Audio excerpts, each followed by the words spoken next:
que minusvalorar a nadie. Bueno, vamos a hablar de otro asunto, no, siempre conexo, claro, todo conexo en la actualidad. Vamos a hablar de economía y de su reflejo, si es que hay tal, en lo que llamamos los mercados financieros. Comencemos por repasar que Mariano Rajoy, antes quisimos aludirlo, se ha mostrado muy optimista este fin de semana en Almería sobre las previsiones de crecimiento de España, con indicación de que se están superando, dice, todas las previsiones, las del gobierno y las de las agencias de calificación. Vamos a terminar esta legislatura en términos de crecimiento y empleo mejor de lo que lo empezamos.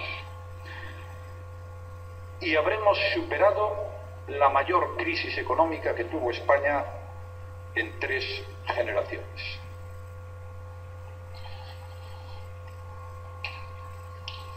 Las bolsas repuntaron el viernes, tuvieron lo que enseguida fue distinguido como un rebote, pero claro, fue después de varias jornadas de caídas y enseguida hubo analistas que señalaron la causa, miedo a una recaída de la zona euro en recesión y a un crecimiento anémico, se dice también en el resto del mundo. Claro que lo de estancamiento con riesgo de recaída lo anunció el presidente del Banco Central Europeo, Mario Draghi, para todo el que quisiera escucharlo, si recuerdan, ya a finales de verano, ante una reunión de banqueros centrales, por cierto, celebrada en Estados Unidos.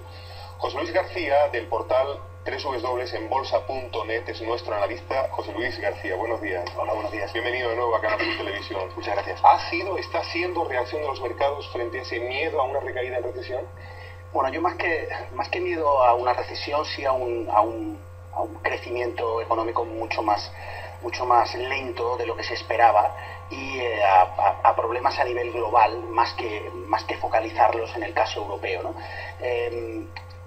Podemos decir que a nivel general tenemos que ver tres zonas geográficas muy importantes, lo que se llama la zona euro, la zona norteamericana y los emergentes, y estamos viendo como de esas tres patas que conforman en el organigrama económico a nivel mundial, solo Estados Unidos mantiene las expectativas.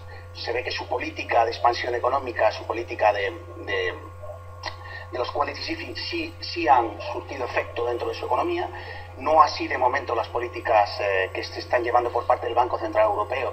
En el caso de Europa no están teniendo el efecto esperado, no por la agresividad o la falta de agresividad de las políticas de la política monetaria del Banco Central Europeo, que creo que son correctas en el aspecto de que los tiempos quizás han llegado un poco tarde, pero los tiempos han sido adecuados cuando se han realizado, sino más por problemas estructurales dentro de determinados países europeos. Estamos viendo cómo hay una desaceleración en el crecimiento económico en China, estamos viendo una prácticamente recesión técnica en Brasil, y en Rusia estamos viendo unos problemas estructurales muy importantes que van a acabar posiblemente con una recesión en Rusia, y además con el problema de que posiblemente si continúa el bloqueo sobre Rusia podamos ver en un par de años impagos de deuda por parte de Rusia, ¿no? Por ejemplo, desde la London School of Economics, tan importante de Londres, este fin de semana se nos ha dicho que los mercados, eso que llamamos los mercados, están pendientes de 3 cosas que no han pasado y se espera que pasen. Que Alemania afloje un poquito la rienda de la austeridad, por un lado. Por otro lado, que Francia e Italia, se dice, impulsen o terminen de impulsar las reformas que se les piden. Y por otro lado, que el Banco Central Europeo apruebe medidas, sí que se nos ha dicho, agresivas, como las norteamericanas, que llaman de expansión monetaria, que inyecte dinero en la economía más, en cierto, por ejemplo, que compre directamente deuda pública, se le pide. ¿Crees que los mercados están pendientes de esas 3 cosas o sobre todo del aflojar por parte de Alemania la rienda de la austeridad?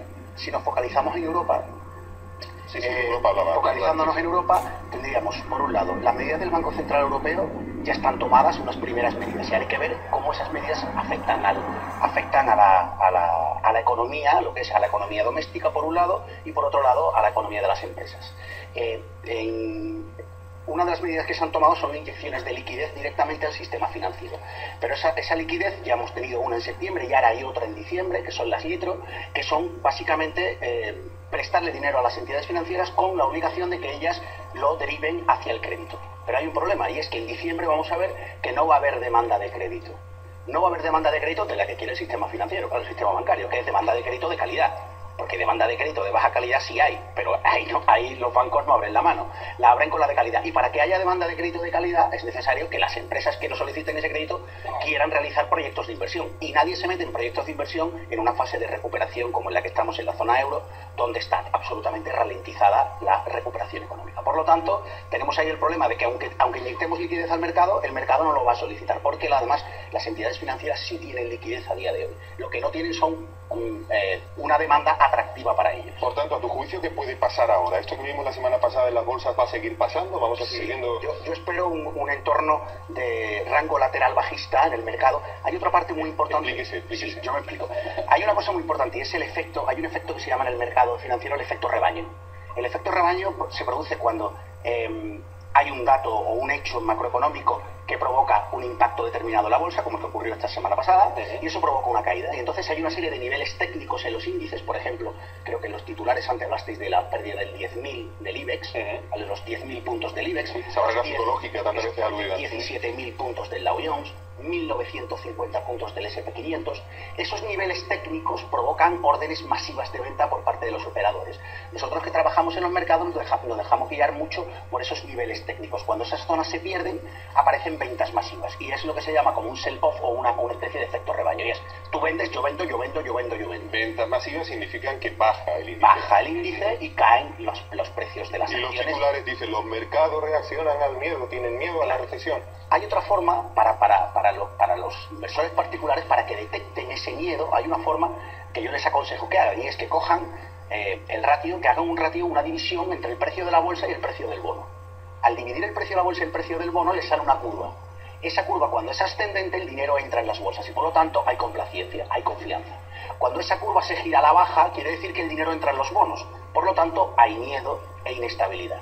Y esa curva se giró en Europa en julio de este año, con lo cual desde julio Europa nos está avisando de que existe un miedo relativo dentro del mercado. Esa curva es muy fácil de realizar. Juan Ojeda la hace casi a diario, varias veces al día, ¿no os parece? Por la mañana por el mercado de costarme hago 3. Sí que es difícil. A ver, no sé, algo que preguntar a nuestro analista, que cuidado, se lo sabe todo muy bien. En fin, estamos ante esta noticia de la caída de las bolsas la semana pasada. Él dice que perfectamente vamos a seguir viendo. Oportunidad de oro para una pregunta, vamos, de vida o muerte. Yo, cuando escucho una y otra vez al presidente del gobierno decir, esto está ganado, el partido ya lo hemos superado, y la Champions, estamos los primeros de Europa en la superación de la crisis.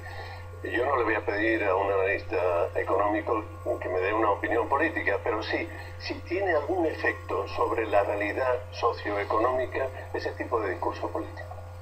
A corto plazo no. No, porque los mercados descuentan unos de 6 a 9 meses por delante de la economía.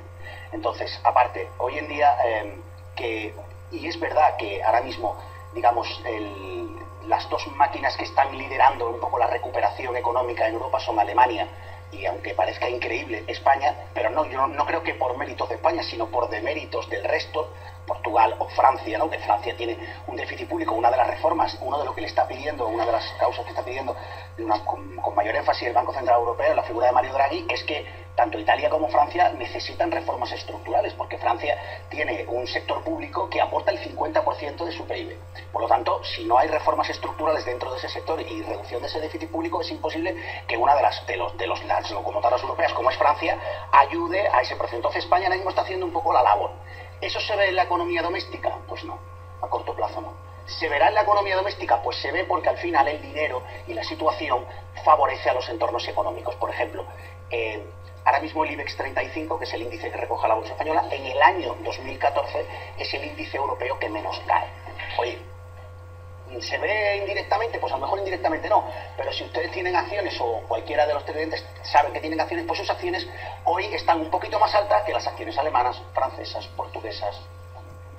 Bueno, alguna versión rápida. Es cierto que con este tema de la bolsa, que la crisis ha hecho que haya una minoría que gane muchísimo dinero en la bolsa, mientras que la gran mayoría se arruina. No creo en eso. Eso sí yo siempre. No es por un tema de crisis. En las bolsas suele ganar aproximadamente entre el 10 y el 15% de los operadores. El 85% pierde dinero. Pero pierde dinero porque el inversor privado que va a las bolsas entiende la bolsa o entiende la inversión como un hobby. Más o menos como en el casino, más o menos. Para nada. No tiene nada que ver.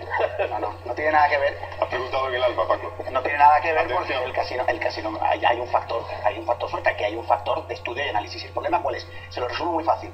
Cuando alguien se pone malo, va a un especialista. Te duele el estómago, vas a un especialista del estómago. Cuando tienes un problema fiscal, vas y te asesoras con un abogado. Y cuando quieres presentar un programa de televisión, pues contratas a Carlos. Esa es la diferencia. Cuando alguien quiere invertir en bolsa, lo hace por su cuenta. Error. Yo no puedo presentar el programa de televisión, ni usted me puede a mí diagnosticar del estómago. Igual que usted no puede comprar acciones por me ha su propia escrito voluntad. José Luis en el guión. Si hace falta analizar lo que ocurre en los mercados, llamas a José Luis García de www.enbolsa.es. Muchísimas gracias, José Luis, por estar una mañana más en Canal Sur Televisión y ayudarnos a entender esto que sencillamente nos parece incomprensible. Buenos días. Gracias. Bueno, un asunto más. Muchos de los